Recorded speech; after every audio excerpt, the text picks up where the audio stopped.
Welcome to the ICOACHKIDS Spotlight series.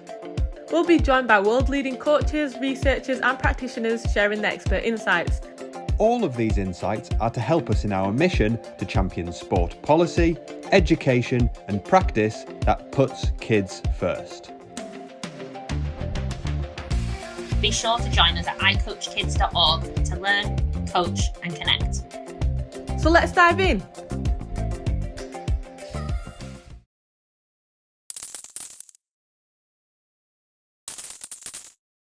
So hello everyone, welcome to the Spotlight series. I'm joined here today by the world-renowned Dan Gould, and we're going to be talking about being holistic and supporting the rounded psychological development of athletes. So thanks for joining us, Dan. I guess the first question I've got for you is, what do you mean when you say holistic? People throw the word holistic around a lot, so I'm interested to know what you mean by it. Well, when we kind of look at, if we especially look at younger athletes, like age 14, 15 down to, when they start, holistic to me is there's a focus on whole child development, physical, athletic, psychological, social, emotional. And sometimes we contrast that with maybe more of a professionalized model, which would be, like mirrored after Major League Football or whatever. And it's entertainment sport, and you're only as good as your last performance. It's all about results, and there's a lot less thought gone to the athlete or child's mental health, the child's social emotional development. Okay, and so can you perhaps give me a few examples then of maybe what that means or what it looks like for a coach, at that age group, and maybe how that looks a little bit different to that professional level? A couple things is I think one misnomer is that it's just sort of giggle and throw the ball out and it's just all games. And I mean, that you want the kids to have a lot of fun. I remember I interviewed I heard about a swim coach one time, and he said his goal was to have every kid fall in love with swimming. So I was thinking, if you were a coach and your goal is to have every kid fall in love with sport, whether you're in the mini program or a high school age group or above, that probably involves meeting their needs. One need to feel competent, which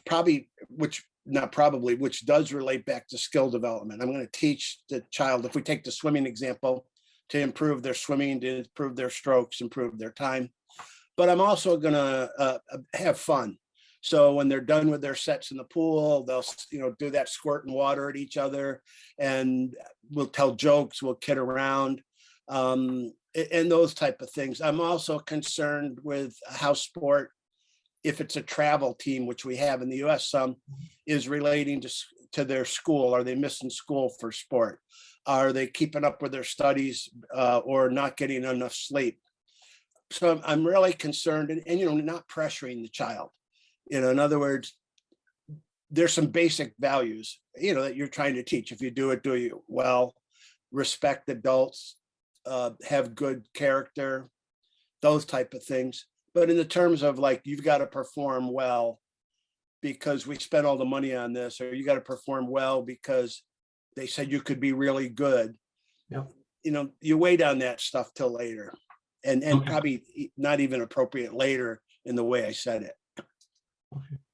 So I mean, a couple of things I'm taking away from that, just that the idea of maybe lifting some of the pressure that you might associate, particularly with professional sport, and allowing some room to grow and make mistakes and explore other things. I mean, we love sport, and obviously we think sport's the most important thing, but it might not be for everyone, right? So the opportunity to explore and experience other things as well. In fact, an interesting example, I got a email from somebody who got my name, and their child's an individual sport athlete and is 11 or 12 years old, and they're concerned because the child is very talented but isn't playing well, and they gave me the rankings for the child for potential recruiting in college, and the child's in 6th grade and theoretically ranked 22nd. Mm-hmm. And in fact, at our university here, we just had Joe Baker from Canada, who's an expert on athlete talent development, and you don't know how they're going to turn out at 12. They might be very skilled, but are they going to be really that skilled at 18? But it just struck me when I got this that probably the child's being really pressured. Everybody said he's talented, and everybody's talking about college scholarships. He's 11 or 12. He might not even know if he wants to go to college or what he'd major in. And yet in our country, we're seeing that shift down and lower and lower. And I think that puts a lot of pressure on kids. And in our country, sport has gone to what we call pay for play more. Mm-hmm. So if you sign your kid up for soccer or basketball or football, usually you're paying something. And as a parent, you don't want your kid not working hard if you paid the money. Yeah. But if you constantly talk about money, there's some research that shows the more parents are spending, the more pressure the child feels to kind of live up to the expectations associated with the cost. Yeah. I mean, I've got a number of thoughts running around my head, but just probably because my interest in sport parents, what do you think is maybe behind some of the pressure put on parents, or some of the sitting behind, parents maybe putting some pressure on? Yeah, it's really a lot more complicated than I think some people will come out and say, well, they're living vicariously through their kid. And that can be true. But I think every parent lives vicariously through their kids. If you have kids, they're the most important things in the world, and you want them to do well. And when they perform well, you feel good. And when they don't perform well, you feel bad. So I think that's sort of human nature.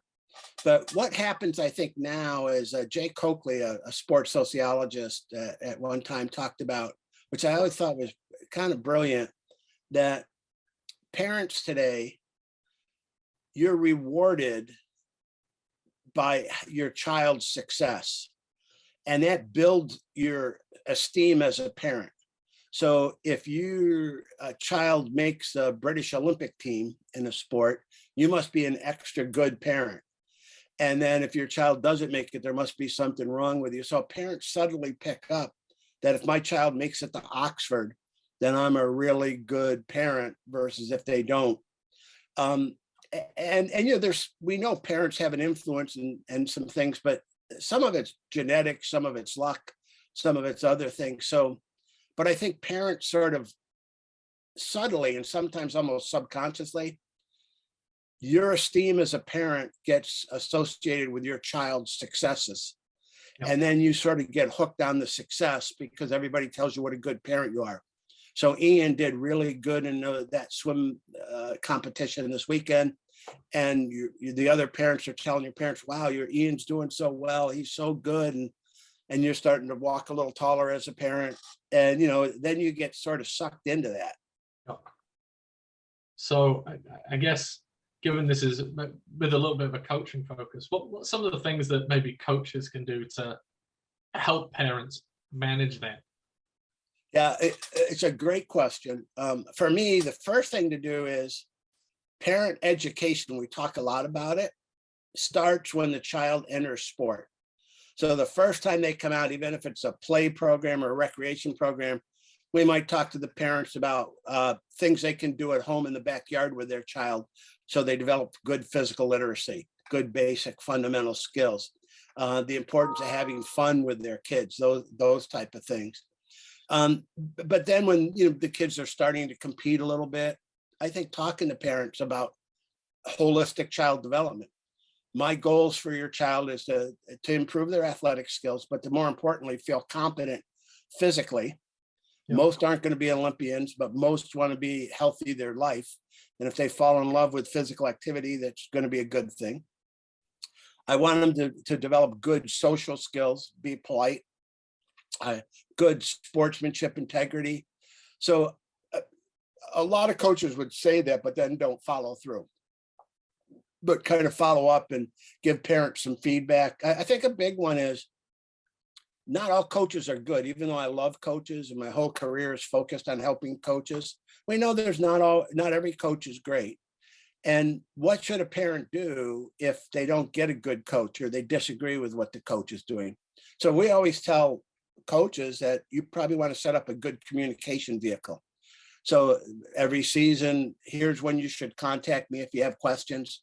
Feel free to ask this. Here are some rules I have that during games is not a good time to ask me any questions, or within a half hour of competition, pre or post, because I have to supervise the children, etc. you want to give them an explanation, unless it's an emergency. The best time to get me is 8 to 10 or whatever. Yeah. And I just think some of those things can do a lot to help parents. And when you see parents doing things right, reward them. That was great. Everybody came and supported the kids. It was a tough loss, but everybody was there for the kids. We talked about how they improved. We didn't get caught up in the winning or whatever.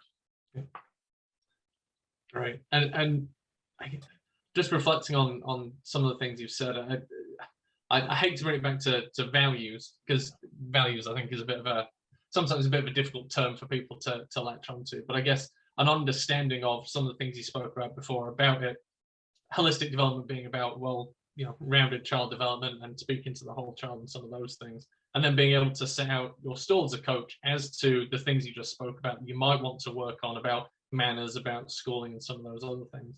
And then being really clear in setting up those communication channels. Because that's what I see in the students that we teach is, quite a lot of them are quite young, and it's not that they don't want those things, but they maybe don't understand them, or haven't experienced them well enough themselves yet to be able to go and put them into place. But that's something maybe we should think about in terms of developing coaches, is that and those values and that understanding. I think the other thing coaches can do and parents can do, but is to educate parents about how to deal with mistakes and how to deal with problems. We've done a couple studies now on Generation Z, this generation of kids, and they don't want, there's higher mental stress put on them or perceived by them. But they don't deal well with adversity and mistakes at all. And a lot of times we think about it, it's called different things at different places in the world: helicopter parents, lawnmower parents, snowplow parents, but the parent is pushing everything away so the child has a clear path. And the key thing as a parent, we do want to protect our child, make sure there's no abuse, none of those things, obviously. But if the child's having a problem with a coach, I'm not sure we should always be the first ones running down there to solve the problem for the child. And then when, I teach college, when we get them in college, they run into a problem and mom or dad aren't there, they're in trouble and they really stress out. So to me, it's sort of like an inoculation. We give people an inoculation. I mean, COVID, we give them inoculations. It doesn't mean they may not get it, but they're not going to have a severe reaction. It protects them. And if we never let kids deal at all with mistakes or failure and learn how to navigate it on their own, then later on, when the parent can't protect them, they're going to really struggle. But saying that, there was a guy, Reed Larson, who did a lot of youth development work. And he said the hardest question as a parent, I would also say as a coach, when do you let a child fail, kind of for their own good? And when do you intervene to protect them because it's very negative? So as a parent, like, okay, do I really need to intervene here? Do I let my child work through it? In some cases, you go, yes, I need to intervene. We know from like the Larry Nassar scandal, coaches and parents didn't intervene enough with the sexual abuse stuff. We got to protect kids. So obviously all those things are not what I'm talking about. Yeah. But what I'm talking about is, they didn't get enough playing time in a particular game, or they didn't like the way coach said something to them. Saying, well, go talk to the coach. Well, I don't like time to, no, you got to go do it and get the gumption to do it. So I think that's a really important lesson, but it's a hard one. And it's a hard thing for parents and coaches to do. But if they don't recognize it and don't talk about it, it's not going to happen. Yeah, I mean, I just, I can't state how much I'm connecting with the idea of students, maybe, college students running into issues when they haven't had to deal with those kind of things before. I think it's something that's happening more often now. Without wanting to go off topic too much, I wonder how much society in general is moving those kinds of things out of the way. If you've got to be successful, you've got to do these things, and we don't allow for those mistakes as much as coaches and parents in particular. And what's crazy, if we look at the elite sport research, it shows that most people who are, whatever this thing, mentally tough or mentally strong, most of them have faced and dealt with adversity sometime previously. And that's how they got mentally strong. And I think people sometimes we're so focused, and I always want to be real careful when I said we want to protect kids from bad people and from bad things. But what doesn't kill you will help you get stronger. I mean, that old adage, a lot of people are like, well, I don't want them to have any adversity. Well, no, they need to learn how to adversity. They need to learn, we give them some instruction and we're supportive, but kids need that, or later on, they're going to be in trouble. And how can we give kids life skills to maybe, it's never going to be easy, but to be prepared for the things life throws at you. Hopefully it wouldn't be anything terrible like war, but it could be a recession. It could be you thought computers were the answer, and 8 years later, they have some new technology and all robots are doing it. Yeah. So how are you going to adapt to the changing world we live in? And even climate change would be another big existential kind of crisis. Yeah. Okay. And I feel spectacular and qualified to, think about how we might deal with some of those bigger things. In sport, I feel like I'm on slightly safer ground in terms of, the slight resilience that we can build through setting up challenging situations, maybe for kids to experience through coaching. I guess, based on some of the projects we've been involved with and other research, it's about, I guess, developing the skills before we throw them into that kind of challenge.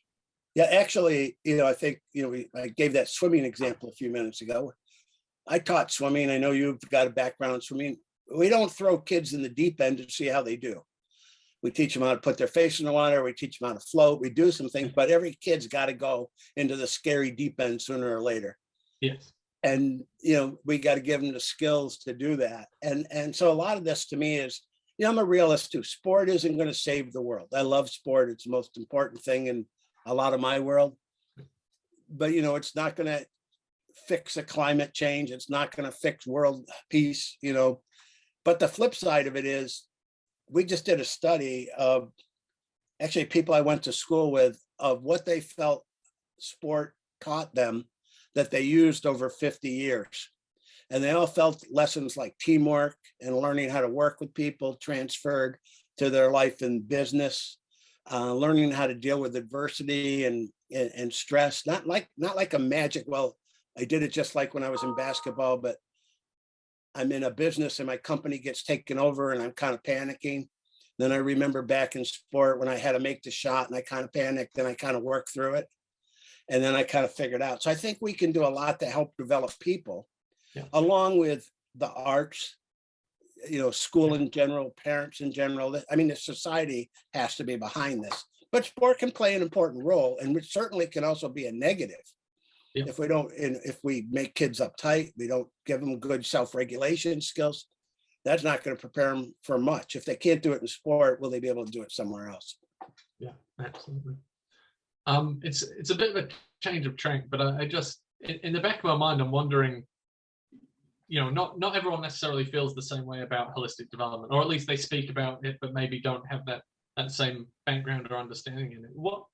When did you make that kind of connection and that realization that holistic development was important? And was there anything that kind of triggered that, or did you always just understand that was? Well, it's interesting. I just went back and interviewed my some high school coaches I had. They're in their early 80s. And one of the things that, they didn't do a lot of these mental skills like I study intentionally, but they talked about, like, I wanted the kids in our town to think a little bigger than the small industrial town and think about maybe going to college or the military or other things. And while winning was important, and this was high school level, they were all competitive and wanted to win, it never sort of trumped sportsmanship, or it never trumped, other kind of things. So to me, the holistic development doesn't mean you don't want to win. You might want to win really, really badly, and you might work really hard, but it's sort of, I remember when one of my sons played middle school basketball, he had a great coach. And my son was in 8th grade, and the 7th graders were less skilled.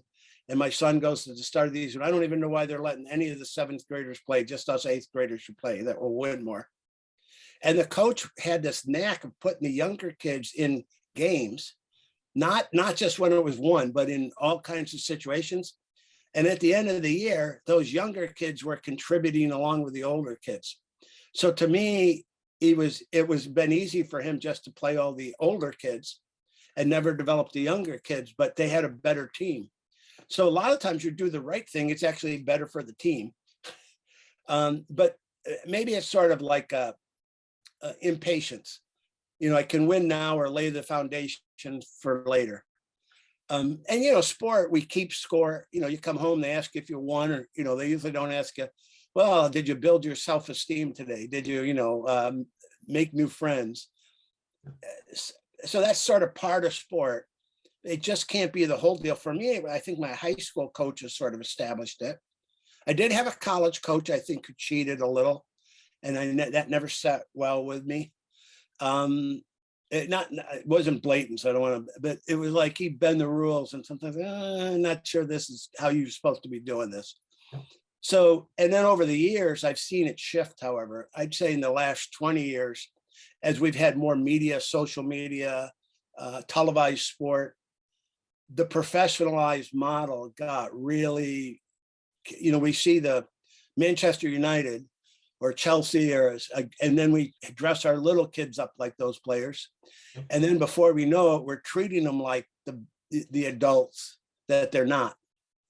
And then what's crazy about me, there's something in the coaching literature now called about fancy autonomy supportive coaching, where you're trying to have everybody feel like they can have a chance at driving the bus, feel competent and feel supportive. And they're finding out that works with the world's best athletes. So why wouldn't we do it with the kids versus just yelling at people all the time? It's just, so for me, it's always been there. And the little coaching I did, I've worked a lot more in coaching ed, but you can get sucked into that. Like you just want to win so badly, you start bending the rules. So I think it goes back to values and really kind of knowing your philosophy as a coach, what's important. If you say, I'm here to develop skills, to make better people, and to teach some basic moral values, maybe you should be grading yourself at the end of each week on how you did on those three things. Yep. Did my kids get better? Were they good sports, etc.? That partially, or maybe wholly, answers the next question, and you can feel free to say that. But I think something that a lot of our younger coaches struggle with, that we're teaching at our university, is when they go out, obviously they're quite young, but is the parents and the administrators and the other people, and if they're maybe not doing something that doesn't look exactly like football or soccer or swimming or what have you, or they're spending some time maybe working on some other things, maybe through sport, but it doesn't look quite right. There's pressure for it to look a certain way. So maybe what are some of the things coaches can do to track progress or justify or show that the things that they're doing in holistic development maybe also have positive impact for performance, but also those other things moving across the board? Logistically, because coaches are pulled in a lot of directions and but logistically, to me, it's going to sound funny, but it isn't rocket science. If you can the rocket science is getting the time to do it. Yeah. But if I said I have 5 goals for you being in my youth basketball team, and I list them: improve as a basketball player, learn about teamwork, learn good moral values, become fit, and keep your grades up at school. Just pick 5 at random here. So I tell that to the parents at the start of the year, give them my rationale why, make sure they buy in. Maybe some parents say, I don't want that, we're just here to win. I go, well, maybe you're in the wrong program. There's some other programs over here, because this is what our program does. So we let them know. And then I wondered what happened if we give a monthly report card. Say it was depending on the length of the season, but we'll say a 4-month season.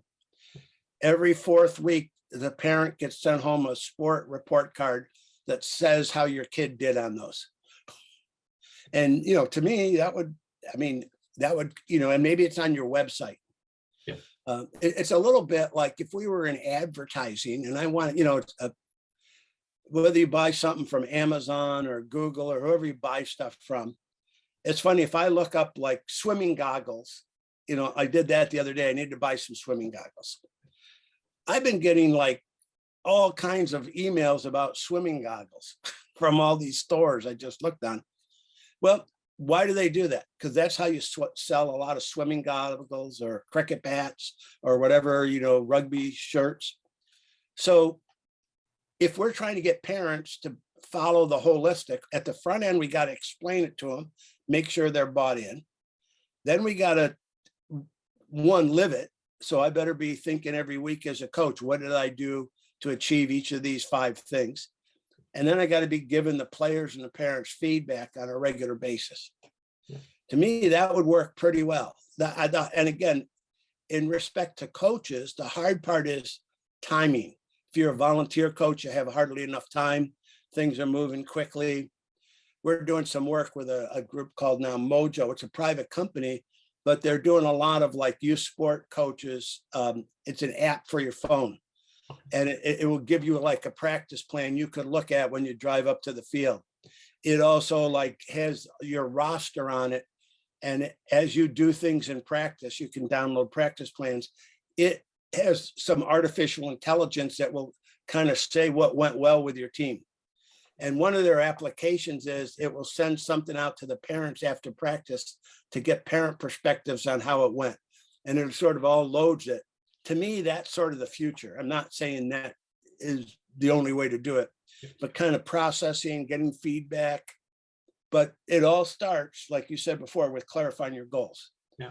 And we know from studies, at least on our side of the pond, most parents are unfamiliar with the philosophy of their program. It's interesting that the app is maybe giving the session, because I think a lot of time when you push for time, you're worried about the content, the what am I going to coach, as opposed to the how and the interactions that you're going to have. Mm-hmm. And actually the holistic end of things is as much about the how and the interaction and the conversations that you have and when you talk to them and the things you ask them about, possibly way more important than the content of the session, which is still important because you're still doing sport. You're exactly right. Content is so important. But one thing that struck me over the last 20 years, relationship. If you throw in almost any study we do, and a good coach-athlete relationship magnifies and amplifies any results you're going to get. And the more, if a coach can establish a great relationship, I'm a good example. I played for my high school coaches when I was 15 and 16, and I still stay in contact with them, and they're 82 now. That's a relationship. I would do anything for those guys. So again, I go back as a coach. I really want to establish a good relationship. Now, a good relationship without any content, when kids get a little more competitive, they're going to not feel so good. Ian's a great guy, but boy, I didn't learn anything. So, we've got to have the content, like you said, but the content shouldn't be driving the bus. The relationship, well, maybe you got the bus. The relationship is the fuel that keeps the bus moving down the road. And then the content does matter. But, even that's developmentally appropriate content that's right for the age of the kid at the time. I keep going back to that story I mentioned to you, but it was a friend of mine who let me know from a different part of the US, but it was a summer swim program. And this coach was actually like a volunteer coach, who was like a dentist or something, and coached this big swim club, just the summer. But unfortunately, he got like a terrible disease, and he was dying actually, and actually died at a really pretty young age, in his early 50s. And my friend said, she heard about this, and he was at the hospital, in his last days. And somebody sent a text out, and they had 250 of his swimmers show up at the hospital. And then that, that coach-athlete relationship, wow. But then he was highly successful in terms of outcome. But this will stick with me forever. But he talked about, my only goal is to have each kid fall in love with swimming. And I go, if I was a wrestling coach, my goal is to have each kid, regardless of their ability, fall in love with wrestling or football or, water polo. It doesn't matter what the sport is. And if you think about that as a coach, if you spend a little time before every practice, how do I get my kids to fall in love with this sport? I work with a young field hockey player now. She's pretty talented, but only played a couple years. She's got to develop her reverse shot. Her corners need to get better. That might be it. Other times it's seeing the field, learning how to work with teammates you may not like. What do you do if somebody's down? How do you pick them up on the field? So to me, just those things could really help. But how do I get everybody to fall in love with the sport? Yeah, being able to take a step back, get a bit of perspective, put everything into that context. It's about. We could even think of that broader. If I'm a teacher at school, how to get every kid to fall in love with school, which is a challenge, obviously. I mean, in my case, I was sort of an average student in high school, but I never missed a day because I did sport, which was associated with school, and I couldn't go to practice or competitions if I didn't go to school. It kept me hooked in, and then I got interested in academics. Absolutely. All right, so we got three quick fire questions that everyone at the Spotlight series has said, and the questions are quick. The answers don't have to be necessary. But what is good coaching to you?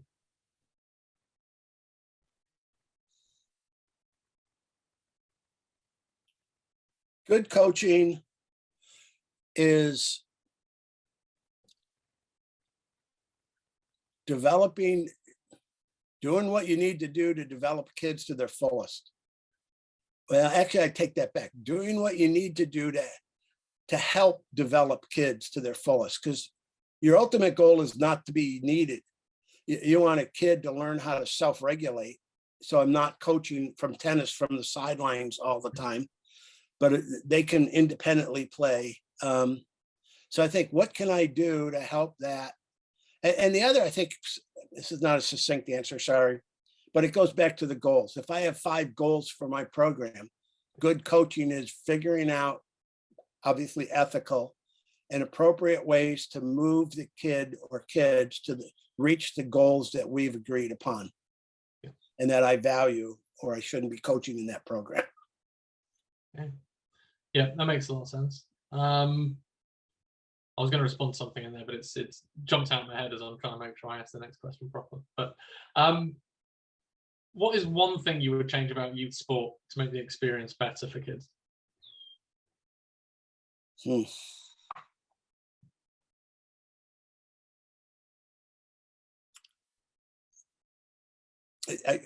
I'm doing some magic here. You're combining things into one thing. Yeah, no, but like when a kid enters sport, it's almost like a virtual reality thing. Yeah. Developmentally appropriate environment would be enacted. Yeah. So like something you said earlier struck me when we were working with the tennis, US tennis here, when they were starting what you guys call mini tennis, I think. And the parents, a lot of them would say, well, this is all good, but when are they going to use a real racket and the real ball? And yet the top pros were saying when they watch these really young kids with small rackets on small courts with balls of, little different density, their strokes were exactly what they were hoping for when they get to the higher levels versus when they use the big equipment.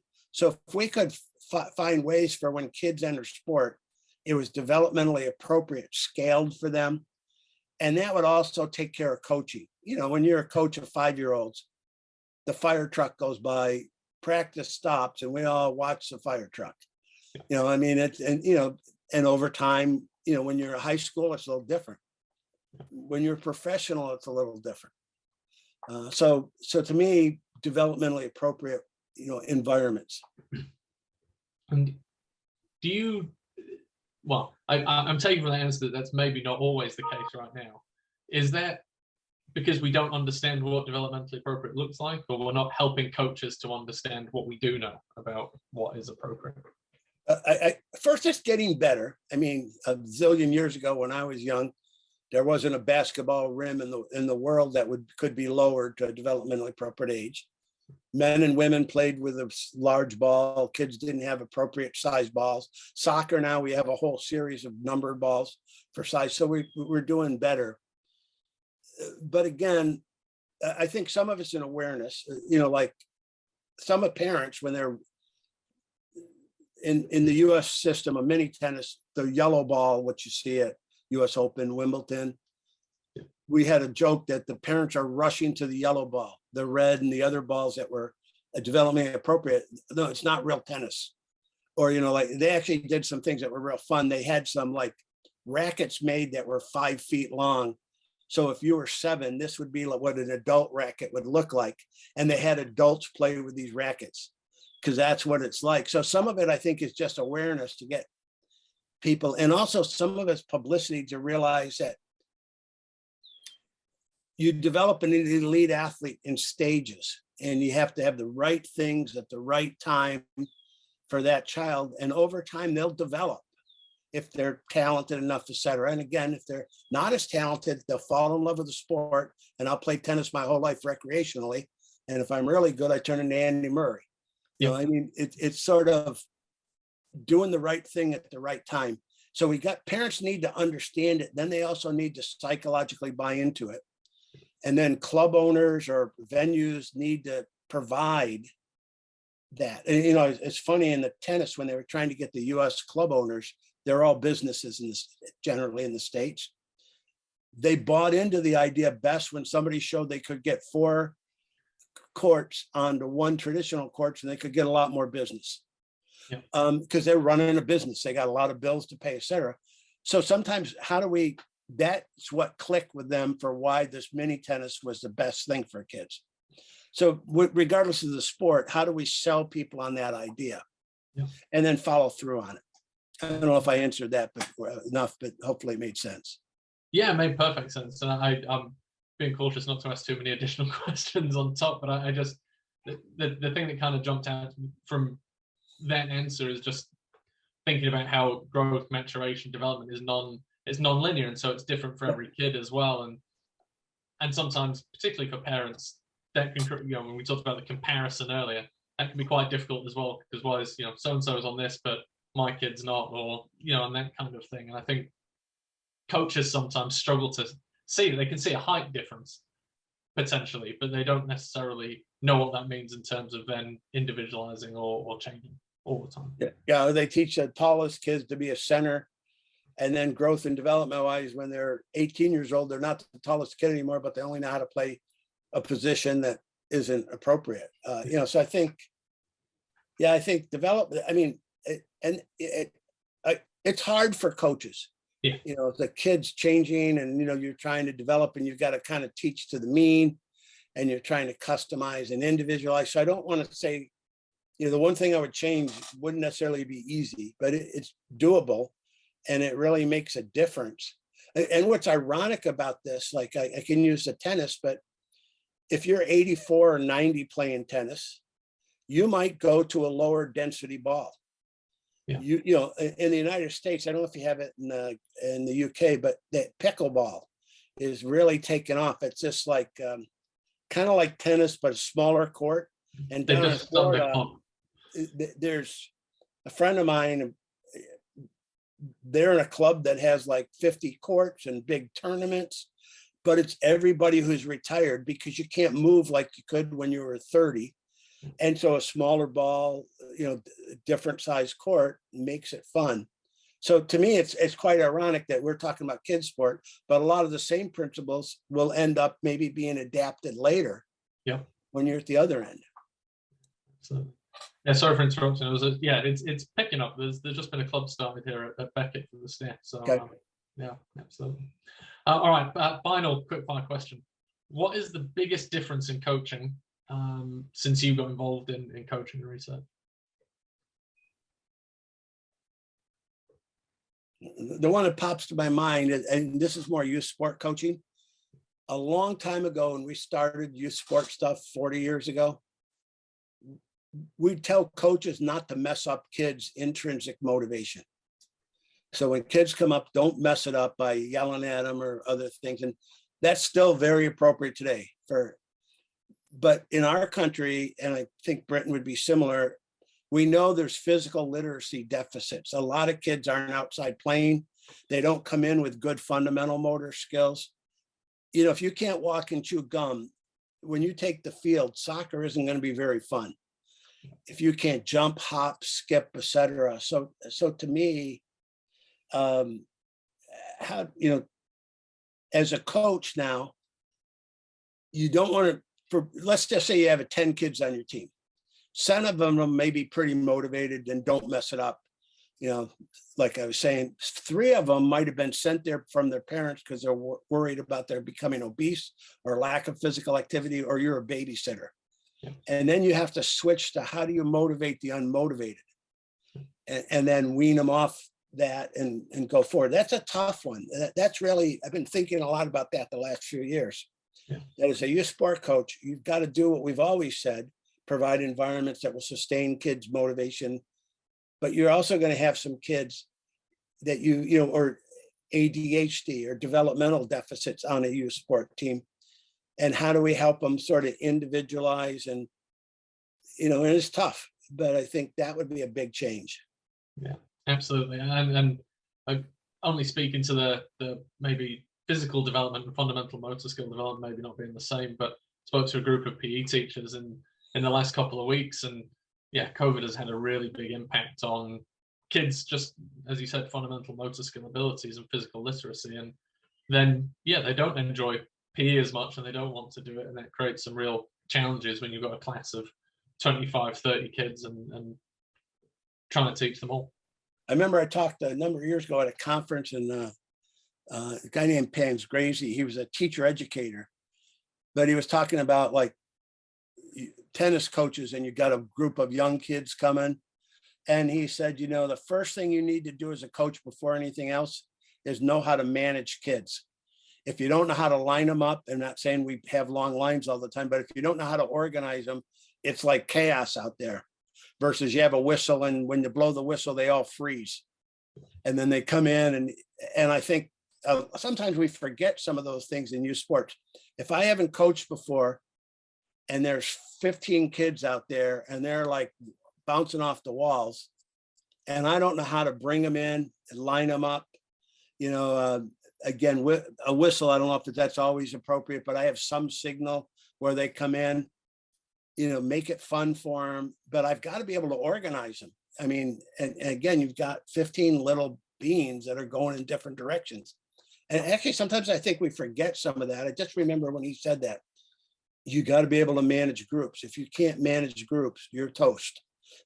And coming in as a coach, that would be good. And now in toast, burnt toast. You might like toast. Yeah, absolutely. All right. I think that's, well, I mean, it's everything I wanted to ask you, and the quick 5 questions as well. So just remain to say thank you so much for joining us and sharing your thoughts and ideas. And good. coaches can use them. Thanks, Ian.